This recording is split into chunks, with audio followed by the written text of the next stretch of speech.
Just a Job is the podcast for the modern woman to redefine what success looks like. We highlight real women and their real stories. Happy Monday. It is a new week. Welcome back to Just a Job with Ellen and Sarah. We've got some stand-up notes. Actually, sorry, let me take that back. Happy March. It's our one-on-one. How on earth is it March? We say that every single month, but I don't understand where the time goes. Hey Sarah, how's it going? How much caffeine have you had? Oh, this is very full. Can you see? Oh yeah, this is coffee number 2, but it's Number necessary 2. today. Mm-hmm. Ooh, okay. Yeah, I feel like, it's noon for me right now. I feel like every time right around noon, I'm like, I could do a second cup. And then I stand up and I'm like, no, I shouldn't. Like, I'm woozy. And then my water bottle is like beckoning me to come over. Like, drink me, It's like lady. the devil is the coffee and the angel is the water.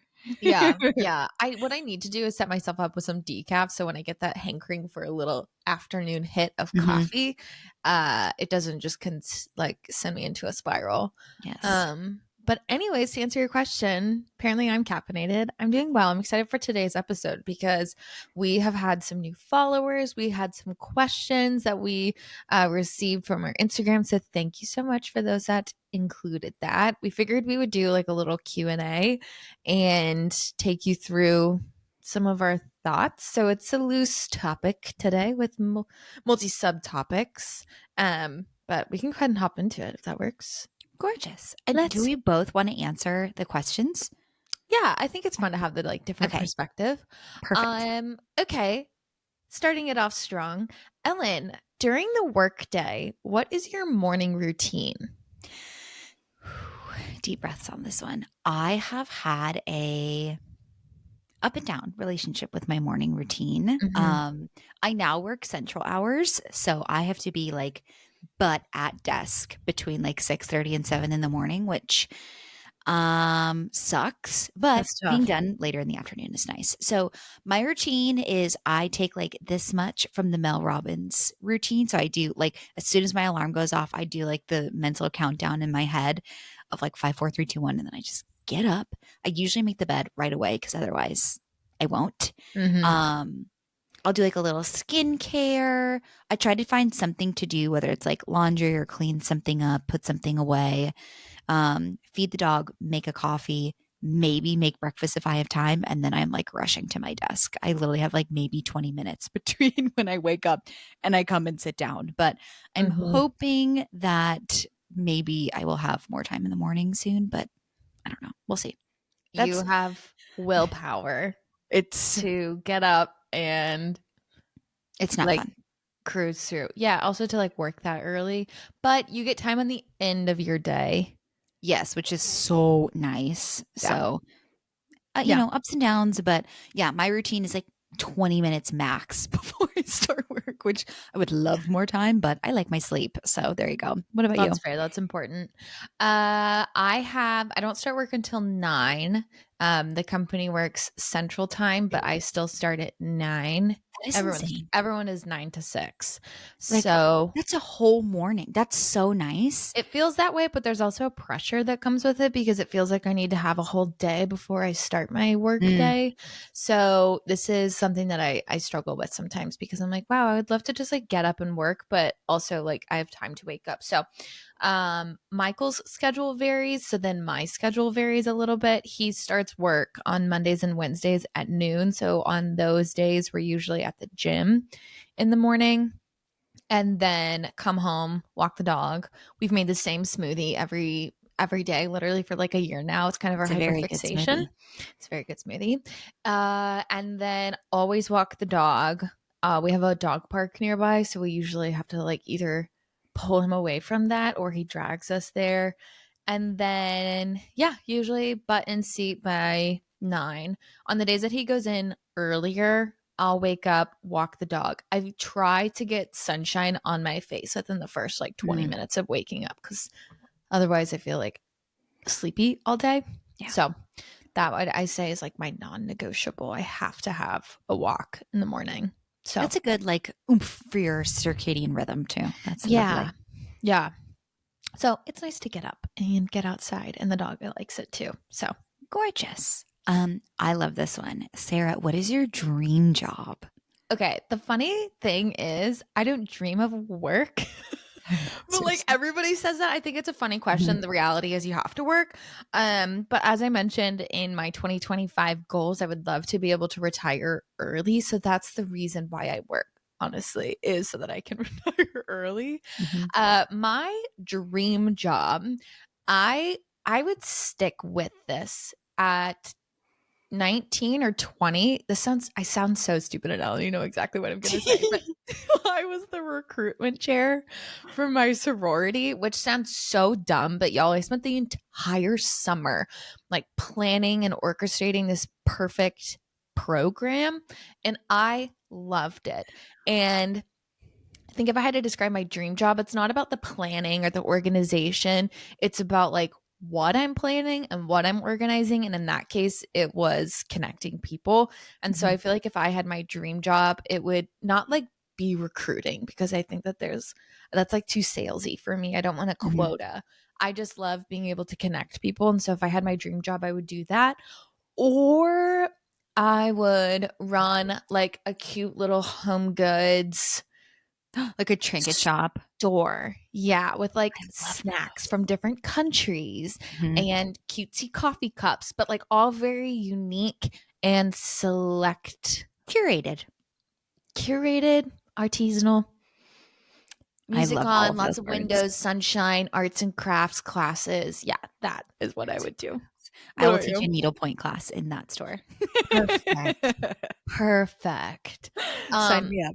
your dream job, Ellen?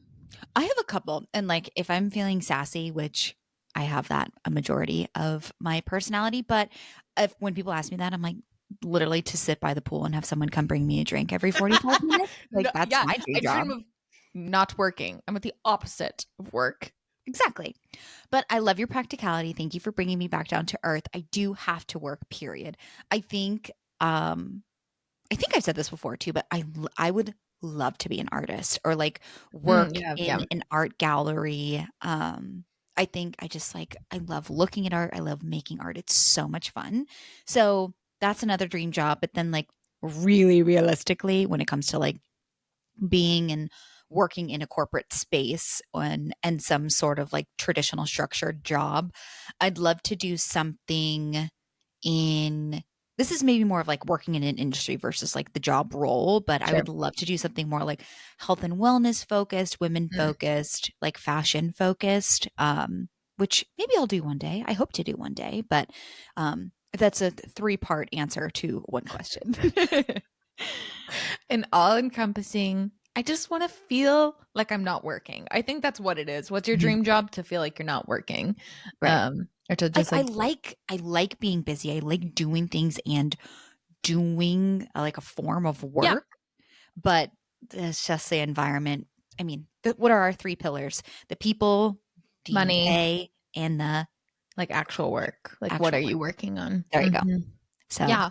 Dream job to have all three of those amen. Ooh, there in you go. abundance. Yeah, In I like that. I like abundance. that. In um abundance. okay. Ellen, what is something that you are struggling with in terms of your career? Oh, well, whenever I text you, I'm like, I'm having a career existential crisis. And Yeah. I feel like I have those regularly sometimes.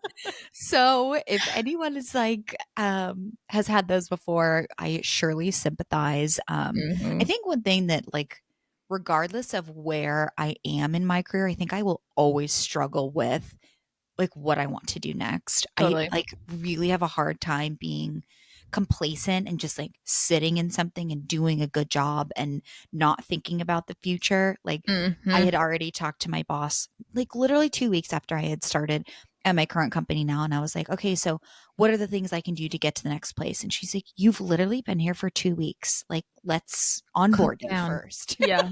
Yeah. So Let's get through these phishing email tutorials. seriously, and sexual harassment trainings and like what Yeah. tools to use and so I think that's something I will always struggle with just a me Hmm. thing. I have to figure out how to like, you know, be proud of myself and celebrate for a second before I'm like off to the races. So good Yeah. and bad, but I think no matter what, I will always have to struggle with that. I think something right now that I am personally struggling with is there's some people that I'm trying to figure out personalities, which I'm Mhm. brand new at this company. I don't know these people yet. So I'm trying to get like unlock my psyche and try and read these people of like, what are you saying? How do I answer your question? Yeah. So That's that always I'm tough trying with to a like, new job, yeah, I'm trying to feel especially people remote. out.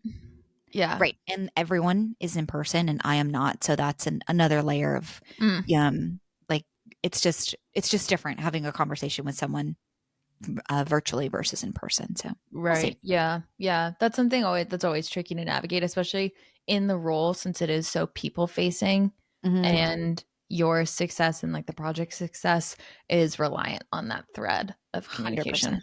So 100%. What about you? What's going on? What you struggling with? it's funny because I feel like I'm in a very similar vein and I like how you took more of like a macro and a micro level. I took that My from your vision board Yeah. psyche, so thank Oh you. yeah. Macro level, it's funny. I've been thinking a lot about like why I still don't feel like I've like quote made it. Mm, And to put you in the like place of my brain, I so very vividly remember sitting when I was a nanny in high school. I think it was like my senior year. I knew I was going to do PR. And I remember sitting at the family's table and I like was looking at internships and, like really wanted to get into fashion, really wanted to get into like a very now like I notice it like a very female focused hmm role and thinking like, oh my God, that would be so cool. 30, like having 13 going on 30, kind of like, oh my God, she works mm, at a fashion magazine. Like that's what I thought I was going to do. And although it's not exactly what I'm doing something that if I told my 19-year-old self, like, hey, 10 years down the road, this is what you're going to be doing. They'd be like, holy shit, that is so cool. Like, oh my God, but as the person that's sitting in that seat right now, I still don't feel like hmm certain and I still don't feel like I've like made it. And so that's something I struggle with. It's like, well, will I ever feel that way? And I think maybe that not. I know and maybe that's just like life. It's like the goalpost is always moving Mhm. and I just need to be okay with like what the goalpost looks like at that moment. And I think it's similar to you. It's like I don't like being complacent. I don't like just settling, but then it's also like, okay, but like when will enough be enough? No kidding. Calm the fuck down, right? Like No this is that kidding. this is that Enneagram 3 coming out where I'm just like, can't you just like be proud of what you've done and just like be okay with it? Seriously. Like, Um that have you seen the trend where people are like, I met my younger self for coffee. yeah. I showed up early, Yeah. they showed up Yeah. late. Like going Mhm. through an exercise like that to be like, holy shit, like look at the progress I've made and like Yeah. how cool that I've been able to do this, but also like, hello, self, recognize that you made Exactly. it this far? Right, like doing okay. That's Hmm that's a very good exercise. And maybe that's subconsciously how I came to this discussion in mm my head in the Yeah. last few weeks is because of that trend. So that's hmm important. That's valuable. Take a moment, press pause, and appreciate what you've done. Looking like on a day to day, something I'm struggling with. Everybody knows time management. Like just doing a lot. Like all of my jobs just require a lot out of me, hmm and I told Michael the other day, I was like, I feel like all I do is look at my computer screen. Like my eyes, when I Yeah. shut them, all I think about is my computer screen. And I'm like, I don't like that I've become that Seriously. way. So something I think that I will unfortunately also always struggle with because again, Enneagram 3, like can't just, do a good job and be done with it. But you know what? At least you have your blue light blocking glasses on, so you're taking your eye I health know. into consideration. You're like, although your brain is completely messed up, at least your eyes are safe. Oh my god. You know what? Like celebrate the little wins, Sarah. Yeah. Oh god. Oh shoot. Okay, let's see. Next question. Ellen, what's your Oh. favorite thing about the podcast? I love the networking piece. It's Mm-hmm. so cool to be able to meet people that I would have never probably had the opportunity to meet Yeah. previously. And now it's to the point where I'll talk to people and they'll say something about like an industry or something that they're, oh my God, sorry, I'm very excited. Something they'll mention an industry or a company that they're really interested in. And I'm like, oh, we interviewed that person. I know someone I Mhm. could connect you with, and being able to expand our network um, just from who we've interviewed outside is so cool. I've really been enjoying that. Yeah, ditto. Hmm. Absolutely. And I think we've answered this question before, but it's just like Hmm. knowing that these people would not have crossed your path at really any Yes. point, and being able to hear them and talk to them. Hmm. Um, it was, I think, talking with Jenny. I always have like aha moments when we're talking with our guests, but with Jenny, it's it's very enlightening and reassuring for me to talk with women and know that like conversations that you and I have had or internal conversations that we have with ourselves or like with our partners about not knowing what we're doing or trying to figure things out. We're not the only ones that are like feeling that way. Even women, I think Jenny very much her focus on executive moms.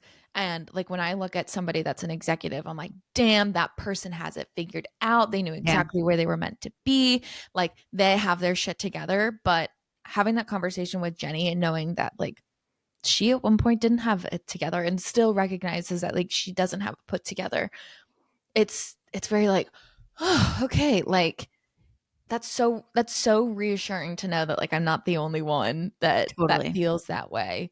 Hmm. So maybe that's selfish of me, but I think that I felt that way and like that longing of having that reassurance pretty much my entire career.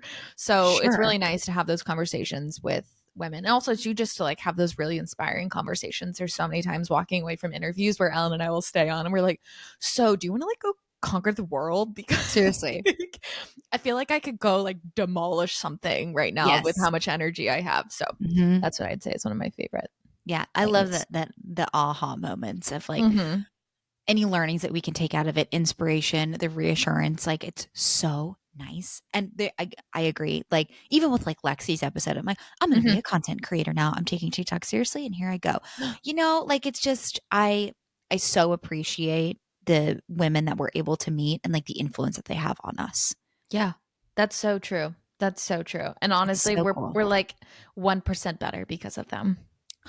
Oh my god, warm fuzzies. I love this. Ooh, okay. What are our thoughts on contract work versus working full time? That's hard. That one is really hard. So here's the reality. Working full time, you get benefits, you like depending on what your contract is, you get maybe like poo poo benefits from the contracting agency or recruiting Mhm. agency, but it's like nothing basically. It's not Uh great. Yeah. yeah, no. So like if you're looking at it from that lens, full time is better. As somebody who is a constant overworker and would like just completely drown myself, I think contracting gives me that little like bubble burst of saying, okay, you're limited to this amount of time. Mhm. And we've talked about that, but that's my initial reaction. I don't think I wouldn't choose one over the other. I think that there's more important things to me than just contracting versus full time if I was like in a seat of choosing two Mhm. jobs. But that's my initial thought. Ellen, what do you think? Yeah, honestly, I think it comes down to the benefits piece of like where you're Yeah. at in your career because there were times where I was like, I don't care about the benefits. Either like I can get Right. something myself, get the crappy ones through the firm, get them through Tim, like no Mm-hmm. big deal, versus what I was looking for in my current role is like having that stability, knowing that I won't have to go back to the job hunt for a certain amount of time. I Mm-hmm. have more guaranteed structured benefits and Yep. like where I was at, that's what I was wanting at the time, but Right. I've certainly not closed the door to contracting work. Also, pro tip, you for the most part get paid more than your full-time counterparts. So Mm-hmm. that's a plus in my opinion.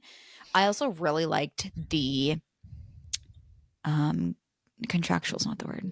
Transactional. There we go. Yeah. Transactional relationship because the like when I was contracted for Intuit, they were very strict with hours. And like if I worked overtime, they would have to approve it literally on a weekly basis. And I would have to do like, I would have to have proof as to why I needed to work overtime, which, Mhm. fine. I don't have to work overtime. Bye bye. See you later. Or if I was wanting to and needing to work more, I could get the additional um, payback, which is good. But that's not the case everywhere, also. So Mhm. case by case basis. But I think I would try contracting work again in the future for sure. Yeah, I think it's like Why not? time and place where you're at in life. Yeah. So, Why not? um, yeah. Okay, next one. Give us a desk tour slash setup. You know, All right. Here's the reality. I have two wide screens. Like they look like TVs. I'm one of those nerds next to each other. And then I have my laptop closed and like hooked up to a little brick thing. I don't know what it's called. like an adapter. I don't know. It's like a big thing. It looks like an Apple TV that you can like plug all the wires and stuff Okay. into. Brick, I don't know. Um, I have my cute little creamy keyboard. Right now, Dude, that again, thing gave me arthritis. I'm telling you. I'm not sorry. I don't know. Like my wrists haven't hurt yet using it, but I'm like, I oh just god, what apparently have weak wrists. So if I don't anybody know. out there wants it, I will sell it to you. No, I'm just kidding. What else? I have my standing desk. Highly recommend standing desk. Um, I also like I hated my desk is white and I hated like how white and like stark this room was. So I got like a Mhm. little leather pad to go on top of it and it just adds like a little something that makes it look like a little bit more put together. Yeah. Um right now it's such a fire hazard with all of the wires for like Same. the mic, this laptop, like my work stuff. I am I have to have all of my wires like put together nicely and behind. Otherwise, like I will go insane. I like Mm. can't see the clutter. It drives me nuts. But oh, this is cute. I have our stickers in this little like acrylic frame that I keep under my Cute. desk or under my one of my monitors. And then I also have a little note from Toby. And on the back of it, I underlined it. This is so cute. It says, "You are an unstoppable force that will inspire others as you continue to do big, amazing things." And I like read it all the time because I'm like, I need a little oomph. So those are my like two cute things that I have, but everything else is like boring and functional. Yeah. Yeah, I would say the same. I also have a pad, standing desk. I currently have 3 computer screens right now. I always have chapstick. I have this little like goodie bag that you gave me that Oh, has like cute. all my hand lotions and, little like goodies. I have an ungodly amount of notebooks. I don't have any drawers, so everything kind of like sits Mm, back and under this little shelving unit. mhm. And then, similar to you, I have a note on my desk that says, "I am so lucky and everything works out for me."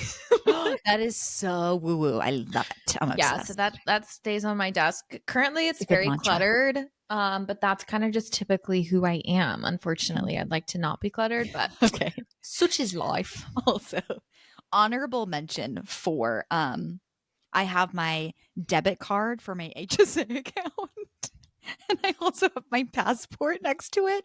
And then also next to it I have a roll of dog poop bags. We're functional ladies over here. Just keeping it real. Just Just keeping keeping it it real. real. Okay, last one. What is like a typical day for you at work? Like what kinds of meetings do you have? And this is also like I would love to know this too, so thank you for this question, but like Oh, what good. what is your like current project work look like? Too much. This is the difference. I don't like to talk about project management on the podcast because I I know. think it's fucking boring. Like, But like I want to know what you do. Like okay, what does your meetings and stuff look yeah. like? So, being that I work in the creative department, I am the middleman. So basically, if person A, stakeholder, has a request for an email package or graphics for an event, it goes through me. So I'm the filtering system, not only just to identify like what is it that you need, and you need to like create a brief and have all of these details outlined before it can even make it to the team. So I'm that stop point. And then we have copywriters and designers. And so depending on the request, it goes to, person B and C over here. And I assign everything out in Asana. So like last week, we had almost 90 deliverables go out. So a deliverable could be a landing page, a deliverable could be an email, it could be a print asset, it could be, what did I make the other day? A card. So 90 of those. So I would say on average, I'm handling about 100 requests a week. That's So absurd. it's craziness. And so not only, I mean, anybody that has ever worked with somebody in a creative department knows that then revisions. So like at any given point, those 100 deliverables, they're never just done. And so Yeah. then it's also this chain, but then it's this chain. Okay, we've designed this, but now it needs to go back for stakeholder approval. Okay, and then it needs to go back to the designer. So it's Ping just this pong. like constant ping pong. So Yeah. Ellen knows this because she is the um kind of, I don't even know how to just like, you always get hit with my, hey, I got added to a meeting, Yeah. because these requests can be really simple in nature, but they're actually not. And so there's a lot of like syncs that are outside of like preset meetings. So I would say that I'm in meetings probably 50% of the day. And then Mhm. the other percent of the day is just tracking everything and putting it in Asana or like outputting it. But I was like, the best way I can describe it is like, when the police officers like come and stand in the middle of the street and they're trying to corral people. That's literally what I'm like. You're literally like this. Yes. Constantly. So like it explains why my aura rings like, hey, were you stressed out today? Seriously. Oh my God. Yeah. So, do you do all of this through the resource manager or the project individually, like within Asana? Everything's in Asana. And so like not only does the request, and most of the requests have at least like a week or two turnaround. So I'm also then tracking everyone's capacity. Interesting. Yeah. So we could say like person A only has 2 hours to work on this. Done. Ew. It's a lot. That is a lot. All right, I'll do a Yours? quick um I am like traditional project manager. I work within a PMO, which means project management office, which Mhm. means I work in a department with all other project managers. Majority of my work is based on like financial systems. Gorgeous. So, and I know nothing about financial systems, which is a blessing and a curse at the same time. Also, a unique aspect of PM work. Like, you don't really have to know what kind of project you're working on in order to run one Mhm. successfully. So, learning a lot, but like I have to work with literally everyone in the company: finance, legal, marketing, operations, security, everyone. So it's interesting, like I mentioned earlier, learning all of the different personality types. But I would say a majority of my day right now is like probably 40% meetings and the rest just like getting other things done.